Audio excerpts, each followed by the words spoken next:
साथियों नमस्कार। इस समय अयोध्या के मिल्कीपुर विधानसभा में चुनाव होने चल रहा है। 5 फरवरी को यहाँ चुनाव होगा, 8 फरवरी को इसका परिणाम आएगा। हमारे साथ जो है मिल्कीपुर विधानसभा के वोटर हैं, इनसे हम मिलेंगे, इनसे हम चर्चा करेंगे कि कौन सी पार्टी इस समय जीतने की संभावना है और बीजेपी के उम्मीदवार कौन हैं और सपा के उम्मीदवार कौन हैं, कौन कौन यहाँ के और अन्य उम्मीदवार हैं, क्या जातिवादी समीकरण इस समय काम करेगा या नहीं करेगा। फिलहाल आपका पहले हम इनका परिचय जानेंगे कौन है। परिचय के क्रम में आप अपना नाम बताइए। कृष्णानंद तिवारी हमारा नाम है जी। अयोध्या जिले के मिल्कीपुर विधानसभा का निवासी हूँ, हरनटेनगंज ब्लॉक है। जी जी जी जी। तो यहाँ अगर मान लिया जाए, अच्छा यहाँ बीजेपी का उम्मीदवार कौन है? यहाँ पर बीजेपी का उम्मीदवार चंद्रभान पासवान है, सपा से जो है अजित प्रसाद हैं, और एक पार्टी कोई लड़ रही सूरज चौधरी उसके उम्मीदवार हैं। अच्छा, वो आजाद समाज पार्टी होंगे। मुख्य रूप से 3 प्रत्याशी। अच्छा, लगभग मुख्य टोटल अगर माना जाए लगभग 10 उम्मीदवार है ना, 10 उम्मीदवार हैं। अब जो भी हो उम्मीदवार, लेकिन 3 हम जान रहे हैं, लगभग 10 उम्मीदवार हैं। मुख्य लड़ाई सपा और भाजपा में है। तो यहाँ अभी पिछले 2024 में जो है अवधेश प्रसाद ने सांसद का चुनाव जीता, जिससे जो है भाजपा को एक प्रकार से तगड़ा झटका लगा, जो हिंदुत्व के नाम पर चुनाव लड़ी थी। यह चुनाव लड़ती है या हिंदुत्व के लिए लड़ती है, लेकिन वहाँ जो है उसके मन मुताबिक उसको वो जीत नहीं मिल सकी। फिलहाल एक प्रकार से हम कह सकते हैं इसको घाव लगा। अगर हम आगे बात करेंगे तो यहाँ जो है कौन कौन सी जातियाँ जो है यहाँ मुख्य उत्तरदायी होंगी किसको जिताने के लिए, कौन कौन सी उत्तर जाती होंगी? मुझे यहाँ पर सर्वाधिक जहाँ तक मेरी जानकारी है हरिजन बिरादरी ज़्यादा है। दूसरे नंबर पर ब्राह्मण मतदाता हैं, यादव मतदाता भी पर्याप्त संख्या में हैं।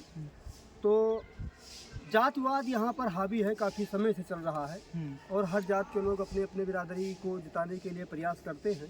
लेकिन अब ये चूँकि मिल्कीपुर विधानसभा सुरक्षित सीट है, तो यहाँ से सामान्य जात का तो कोई प्रश्न ही नहीं है।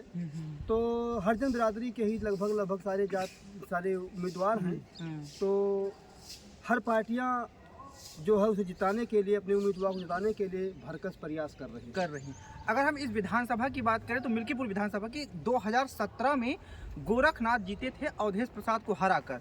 2022 की बात आती है तो 13,000 कुछ वोटों से अवधेश प्रसाद जीत जाते हैं, गोरखनाथ हार जाते हैं बीजेपी से।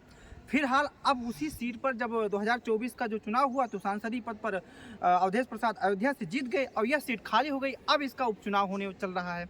फिलहाल इन दोनों में बहुत एक प्रकार से हम कहें कि बराबरी की लड़ाई अभी तक दिख रही है, लेकिन आने वाला समय 8 फरवरी को किसके जीत की इबारत लिखेगा यह आने वाला समय बताएगा। लेकिन अगर हम मुद्दों की बात करें तो क्या परिवारवाद यहाँ का मुद्दा है जो सपा ने अपने अवधेश प्रसाद जी ने अपने पुत्र अजित प्रसाद को दिया है, या परिवारवाद मुद्दा हो सकता है? परिवारवाद मुद्दा है ही है। क्या सपा के पास आज तक दूसरा उम्मीदवार नहीं था, दूसरा नेता नहीं था जिसको उम्मीदवार बना सकता था वो?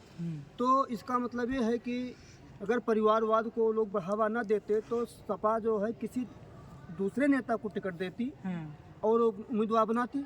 इससे तो स्पष्ट है कि सपा जो है पूरी तरह से परिवारवादी पार्टी है, समाजवादी पार्टी नहीं है। अच्छा, एक सवाल और, अगर बीजेपी से गोरखनाथ को टिकट दे दिया जाता तो क्या चुनाव एक तरफा हो सकता था? नहीं, एक तरफा ना होता। गोरखनाथ बाबा जो है चुनाव लड़ते, अच्छा लड़ते, और चंद्रभान पासवान और अच्छा चुनाव लड़ेंगे, ऐसा जो क्षेत्र में देखने को मिल रहा है। फिलहाल अब यहाँ जो है अगर मिल्कीपुर विधानसभा कोई भी पार्टी जीते, चाहे सपा जीते चाहे बीजेपी जीते, सत्ता पर कोई प्रभाव नहीं पड़ेगा, लेकिन सियासत की गलियारों में इसका असर देखने को मिलेगा। फिलहाल आपने यहाँ का समीकरण बताया, इसके लिए बहुत बहुत धन्यवाद। मिलते हैं फिर किसी और वीडियो में। नमस्कार।